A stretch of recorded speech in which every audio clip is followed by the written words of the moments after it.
Can you hear me now? Yes, yes. Okay, cool. I got a new mic, so sometimes it's muted and I have no idea, but I think we're good now. But yeah, thanks for having me on, man. I'm excited to talk some baseball with you. Yeah, definitely. It's a lot of fun, and I think we've got a good comment for you right here. Tom, right off the bat, has something he wants to tell you. That's what I like to see. Let's go Mets. LGM.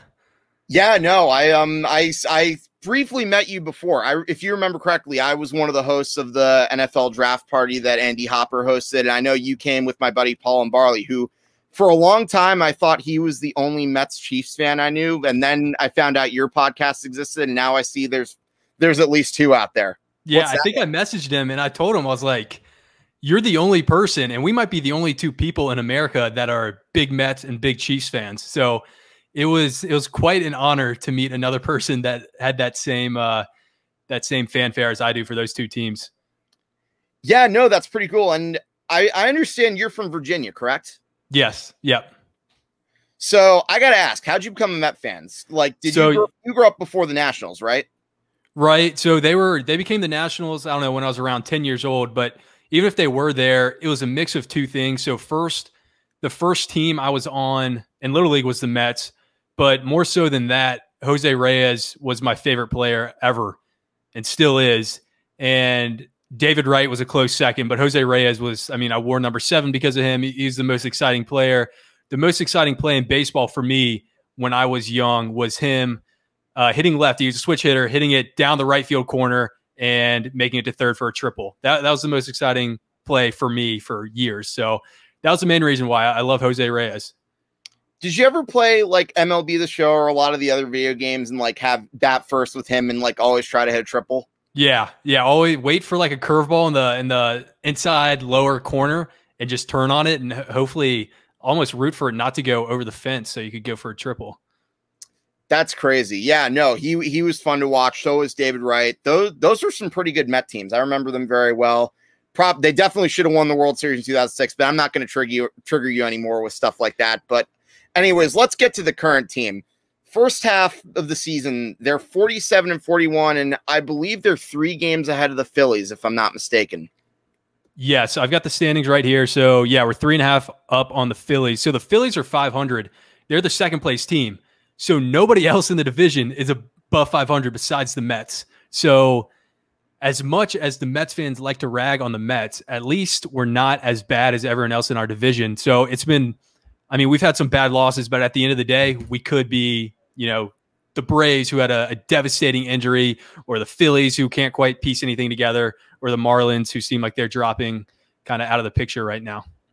Right, and the Nationals are a team that I think is really underachieved. Like, they've had some good moments during the season. You know that they have the lineup that can hit, but unfortunately for them, they haven't quite been able to get it together, and I really thought they'd be a serious wildcard contender. But then again, that just goes to show you really can't predict baseball. Yeah, it is. I mean, even with Schwarber going on a tear, and I was at the game against the Mets in Washington, D.C., where he first started this tear where he had like 17 home runs, I think, in the month of June, and he hit an outside fastball, 98 miles an hour, out to right field.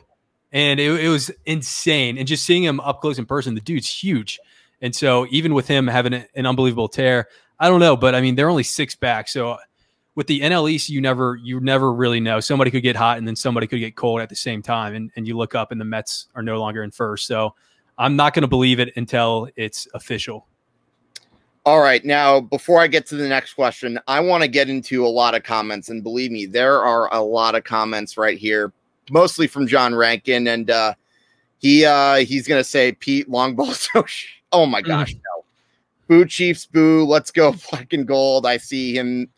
And now I see he's also promoting his StreamYard or Twitch stuff and whatnot. And he's also asking Tom what's up. And now I'm going to get to one of his other comments, which is Schwarber's nasty. I agree. And Tom has another question. How do we like these black jerseys? I see they're bringing them back on July 30th. What's your opinion on those two? Yeah, I mean, I like them. Mets fans seem to like love them. It's like almost like a religious thing for some Mets fans where it's like the black jerseys just, bring everyone happiness and nirvana. But I mean, I don't know. I like them. I think they're cool on like a Friday night game to bring out the black jerseys. So I didn't hear that there's like an official date for them to come back. So that's exciting because it was all hearsay, and Cohen was like flirting with it on Twitter, asking when should we bring him back. How is it so complicated to bring a certain color jersey back? I feel like you can just kind of snap your fingers, and as long as it's not the same color as the opposing team, then you can bring it back. But apparently it's a pretty complicated situation because it took us a really long time to get to this point. Yeah, definitely. I think the black jersey, I think bringing them back is pretty cool because I remember the Mets use them like I feel like every 2 or 3 games, like during the mid to late 2000s. And I'm seeing a few debates whether it's July 30th or 31st. Either way, it's pretty close enough. And I think it's a pretty cool idea. I don't think they should be used regularly as part of the regular uniform set, but I think for the sake of nostalgia, because I know there's a lot of Met fans who really like them, I think it's a good idea. I know the only people who I feel like really don't like them are like the old school Met fans who are like so used to orange and blue. Example, Howie Rose, who, make no mistake, I respect Howie Rose. This is coming from a Yankee fan. He's a great announcer. He's really knowledgeable about the game, but I totally get why he's against the black uniforms. But in any event, let's talk about Jacob deGrom. That guy, his numbers, unreal. I think his ERA is like 105 at this point now. No? Yeah, it's 105, and his WAR is like 4.4, which is insane. You would think that his win-loss record would be a little bit better.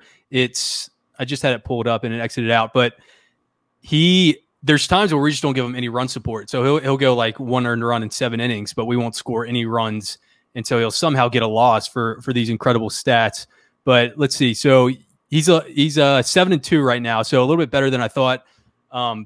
But I mean, Marcus Stroman, his record is 6-7, and he's got a 2.75 ERA, which is really hard to do. He's had a really good year too. So those two guys, in addition to Walker, who made the All-Star game, who's another starting pitcher, they've been really good. It's a really scary top 3 where if we make it into the playoffs and you got to face those 3 guys, I really like our chances because it's a huge drop off to 4 and 5 when we get to Peterson and some other guys. But those top 3 guys, obviously deGrom is the best pitcher in the league right now. But those top 3 guys are pretty dang good too. Oh, definitely, I agree. And is it a stretch to say that maybe signing Taijuan Walker may have been the steal of the offseason? Yeah, so far it has to be. Look how much it has to be. Yeah, look how much you could have traded Trevor Bauer. Yeah. We got an all-star pitcher who doesn't bring any extra baggage, not even talking about what Bauer's done off the field, but just, right. I mean, I don't think his teammates liked him in general. And I'm talking before the sexual assault allegations. I'm not sure. I just watching on the field stuff, it didn't seem like his teammates really liked him that much. And I don't think that really surprises anybody, but Walker is a fan favorite, and there's not much difference between what he's done and what Bauer did this year, and he's a lot cheaper. So yeah, I would say he probably has been. I'd have to look at the list of signings from this past year, but he's definitely up there. So I've got the standings right there. I've got Bauer's and Walker's side by side. Taijuan Walker's ERA is 2.50 compared to Bauer's, which is 2.59. And I believe Walker's may have slightly less strikeouts, but WHIP is pretty similar. Bauer's is at 1.00. Walker's is at 1.03. Again, similar production, but you're paying him much less money. I think I knew that was going to be a great signing for the Mets. And now granted, I didn't think what would happen to Bauer would end up emerging later on, but I knew that they were right to avoid signing Trevor Bauer for one reason. And that's because you look at his personality, you look at New York. What if he has a bad start? Fans are going to be turning on him immediately. And we've seen that happen many a time, for both of our teams, me with the Yankees, you with the Mets. It's not pretty. Yeah, it's not pretty. And the first thing that comes to mind is Jason Bay, who that was one of the worst contracts, one of the worst signings the Mets have ever had in my lifetime was Jason Bay. He really benefited from having the Green Monster and Red Sox just hitting doubles right off that thing. Right. But I agree. I mean, Bauer, the stuff that he did to Mets fans, which I don't think we're going to forget, he started selling stuff out of his store that was in the colors of orange and blue. And this was hours before he announced his signing, as if the tip is to hint at him signing with the Mets. Obviously, he didn't end up doing that. And yeah, I didn't think he was going to be this good to begin with, because he had, obviously this past year was really good, But you look 2 years before that, and there's the shortened season, and then he had an ERA like over 4. So I wasn't sure. I hadn't seen enough really good years out of him. But I guess, I mean, 2.5 is pretty dang good. Not the biggest sample size. But, yeah, I mean, Taijuan Walker has been incredible, man. He's a Met favorite right now. Yeah, definitely. Now, with that being said, as great as your top 3 is, it's 4 and 5, which poses question marks. Now, I actually was with our buddy Paul Lombardi this past weekend. We were watching, I believe it was the 4th game against the Pirates on Sunday. They had the 5-0 lead. They blew that one, and repeatedly after the game, Paul was telling me after that they needed a starting pitcher. And, you know, not to say that they need to break the bank and go after like an ace per se, but like a capable 4 or 5 starter. And, you know, having watched that game and seeing how they've had to use a number of openers, like game 3 of the Subway Series, I think they had to do the same thing by starting Corey Oswalt. I think he's right about that personally. Now, my question to you is, who is your top pitcher on your wish list as we speak? Top, I mean, I don't know right now. So yeah, I agree. We don't need to go big game hunting right now, because I feel pretty good about our top 3. They've all been consistent. But it would be nice to get a 4th guy. You can kind of get away with having an iffy 5th guy and kind of playing it by ear. But when you've got 2 guys, Peterson, and then it's kind of Lucchesi, and then they mix in some other guys with him. But 2 out of the 5 guys aren't great. So 40% of the time we're sending a guy out there that is pretty shaky and is going to give up some runs. So that's when you look at the playoffs, it's not a huge deal not having a 4th guy. But when you're talking about getting a good record in the regular season, and 40% of those games are going to be started by a starting pitcher that's not very good, and your offense is going to have to score 5+ runs to win, that's when you get in trouble. So I don't have the list of guys that the Mets are eyeing right now, but I think if we just get a solid guy, even a just guy that's got like around a 4 ERA, that would be an upgrade for us. Yeah, no, I completely agree with that. I think, again, just get somebody for depth. Don't try to ruin the farm. Just like, you need more help with the pitching. I don't think you want to see too many more openers with who was starting the 3rd game? I forget who started the 4th game against Pirates. It was, I don't know. One of them was Corey Oswalt. We have there's just a cast of characters that come in and start that 5th game. So I get them all mixed up. I'm not sure which one it was, but regardless, he is not very good. I want to say it was Luke, but I'm not 100% sure. And Tom actually has another comment. He says he likes Miguel a lot. He hopes he can make a name for himself. And fun fact, Tom actually was born on the exact same day as Tyler Miguel, July 28th, 1995. Oh, wow. So on the same day and year? Yep. Oh, okay. Well, we got to get him a McGill jersey. Yeah, definitely. I'm sure he can probably go on Mets.com or customize it and maybe find one at Citi Field. Why not? Yeah, I'm sure they're not too expensive. So, all right, I've got McGill's stats. So he's 3.5 ERA right now. He's got 4 starts, a total of 18 innings. So he hasn't been going very deep. That's about 5 innings a start. So, yeah, I mean, he's not bad. I haven't seen many of his starts yet, so I can't really talk on like his stuff, but he could be good. We'll see. Yeah, I think he could too. I think definitely there's potential right there. And, let's talk about the offense too, because I know it's been kind of hit or miss, no pun intended, but I think the main part of the offense that we need to talk about right now is Francisco Lindor. Now, obviously, we know he had a very rough start to the season, and he has been like suffering through the fans' wrath during the first half. I love how he playfully comments saying, "Oh, I'm just wondering if I'm not going to get booed late in the games whenever I get a big hit." But what's your overall opinion on him? I know a lot of guys don't seem to like him, but Paul, I've talked to him about Lindor multiple times, and he sees Lindor as a natural leader on this Mets team. Do you feel the same way? Yeah, so I was down on him at first just because of how bad he was. I mean, he was under 200, and I started asking questions. Are they going to rename the Mendoza line to the Lindor line, because he was right at like 190 forever? But he's up to 227 right now, and he's got the 2nd highest WAR on the team, which was pretty shocking to see. And so that just kind of shows, he's on base percentage not as bad as the average would lead you to believe, and the fielding's pretty good. But I agree, he is a good leader. And when I was at a game watching him, like, he's smiling, he's laughing, he seems loose. The players like him. The coaches really seem to like respond to him and respect him. So I think he's going to turn it around, and he's been good the past few weeks. So I think it's going to be a big half for him. And I mean, 227 right now, if he can get over like 250, I think he can kind of salvage the season. Yeah, definitely. And I think another thing that should give you hope over the course of the second half, a lot of your guys are coming off the IL too. Yeah. We've had a bunch of injured guys. JD Davis. I mean, Dominic Smith's been there. Pilar, obviously. Conforto, McNeil. I mean, it's a lot of guys. So we've been slowly getting some guys back. But I mean, even Alonso, he's not having he's having a little bit of a down year. He is hitting 250. He's got 17 home runs. But I mean, when you think back to his rookie year where he hit like 50 plus bombs, and then he didn't have a great year last year. But a lot of guys, I mean, our highest batting average on the team is 250 from Dominic Smith. And so I feel like we've got a lot of room to grow offensively, which is kind of exciting because, this team isn't close to hitting their potential yet.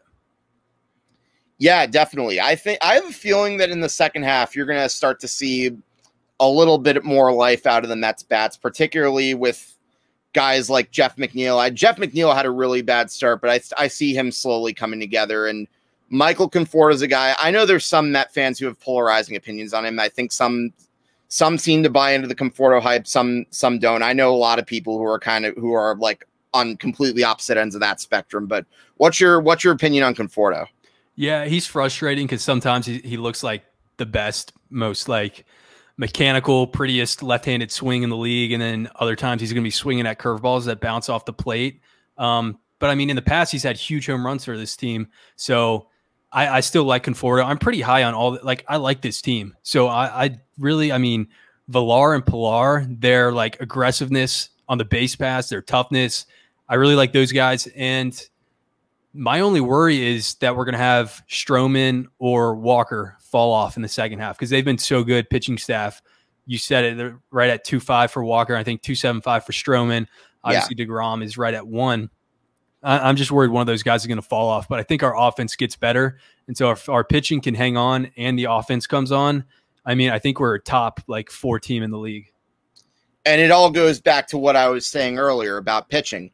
You have to get another pitcher to shore up some depth in your rotation. You can't go the rest of the season with the rotation the way it is because, as I said, do you want to keep throwing guys like Court Oswald out there? I don't think so. So yeah, no, and if any one of those guys has a bad start, then you're in trouble. Right. Yeah, and I mean, in addition to that, one of our pitchers goes down, like DeGrom has another oblique strain or something like that. Then we've got 3 out of 5 guys that have no idea what they're doing out there, and we just have 2 guys. So, yeah, I mean, a new starter would obviously be good. I don't know. I mean, I wouldn't like giving away good players from our farm system. But I mean, we'll see. Hopefully we can get a guy that's, middle of the road, but anything would be an upgrade right now. So I don't think we need to break the bank. Now, apparently, I've heard I saw a comment from Jeremy Hefner, I believe his name is, the pitching coach. He said that he's worked with Jose Barrios before. What would you think it would take to get him? That would be how much time does he have left on his contract? Is it expiring? Yeah, he would be a rental. Okay, and you could afford him too because you're a big market team and you no longer have the coupon zoning. Yeah, yeah. I don't know. I think that would be what's his ERA right now? Do you have that on your computer? Because I'm going to go to Baseball Reference for you right now. Nice. So his ERA right now is, I believe it's 3.48. So that's actually pretty solid. It's pretty much right around what you were saying. You wanted a guy around mid 350s, 400s. Yeah, I mean, we'd have the best top 4 in the league if we got him. I don't think. Yeah. Yeah, and as I said, since Jeremy Hefner has worked with him, I feel like he could really benefit from that too. And now, whether or not he can succeed in New York, that's another issue entirely, and that's something we'll have to find out. But if they get Barrios, I respect that. That shows you that they're going for it, and it shows you that Steve Cohen and everyone else is not willing to mess around. It would be cool. I mean, we'd probably have to get a couple 2 to 3 solid prospects to him. I think that's what it would take. But I mean, it would be worth it if Cohen has plans on re-signing him and retaining all these guys. So I have no idea where he stands with that. But I mean, that would definitely make me feel a lot more comfortable with it if we're going to keep him on the team. Yeah, no, definitely. I definitely like that idea of getting Berrios. Now, speaking of pitching, I think we got to talk about the bullpen. How have you been pleasantly surprised with how good they've been over the course of the season? Yeah, I mean, I'm always surprised when the Mets bullpen is good because it's normally really bad. But Edwin Diaz, I mean, you look at what he did in year one, and he was one of the worst closers of all time. His blown saves, his losses, his ERA were terrible. And this year, I mean, he's been incredible. He's had a couple blips here and there, but every good closer, even the great ones, have those. So his stuff's been pretty good. He looks a lot more relaxed out there. And in general, when you see him step on the hill, as a Mets fan, you're not like, okay, how is the other team going to win this game? Is it going to be a bunch of walks or is it going to be a home run? Now you're expecting 3 up, 3 down out of him. And it's a lot more pleasant when you've got a team that wins the first 8 innings and you feel pretty confident that one dude is not going to ruin it in the last inning. Yeah, definitely. And, you know, I'm not going to lie, even as a Yankee fan, like I've been to Citi Field a few times this year. It's not too bad of a drive for me. Like, just go to Queens. You find parking there. Not too bad. The only downside is $25, but still, it is what it is. You're going to get that. But in any event, one of the cool things about Diaz is whenever he comes in a game, like every time I hear that intro, doesn't it send you in like such an adrenaline? Oh yeah, the trumpets. Whatever. Yeah, yeah. It's like Billy Wagner with Enter Sandman coming in from years ago. Rivera? Yeah. Sorry, you know I had to. But yeah, I mean the music is really nice when it's associated with a closer getting the job done. When you hear that noise and you're like, okay, there's a 50-50 chance he blows it. That's when you start having these emotional traumatic responses whenever you hear that noise outside of a game. So it is a pleasant noise these days.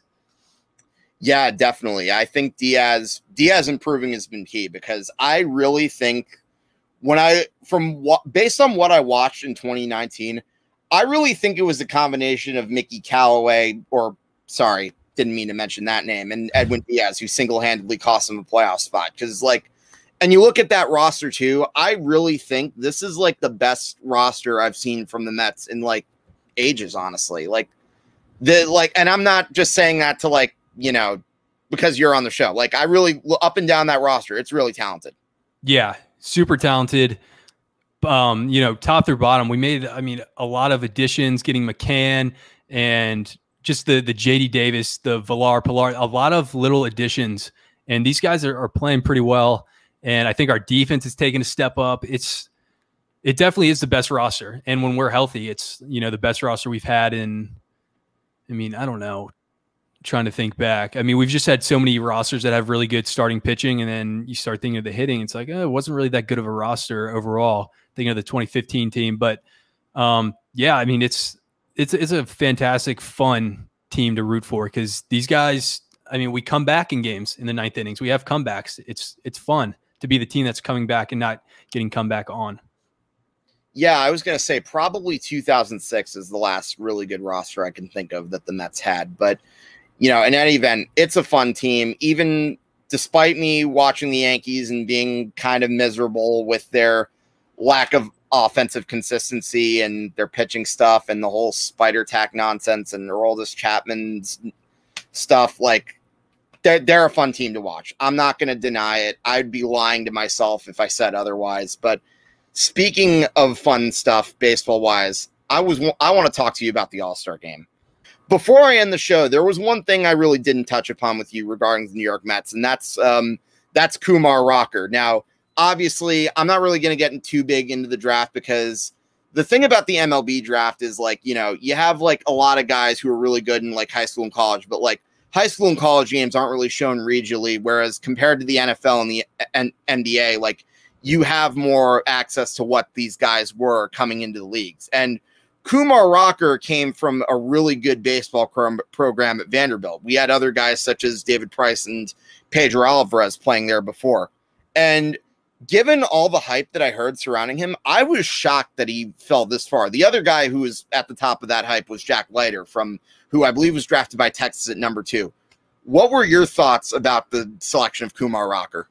Yeah, I mean, I was happy he slid to us. I think part of it was, and I don't know how this baseball slotting money works, but for whatever reason, he was going to be demanding a higher signing bonus than what was normally in that slot. So I think we paid him, we got him in the 10 slot, but we had to pay him like a top 3 signing bonus. I don't know how that works in the MLB. Somebody needs to explain that because I don't think a lot of people understand that.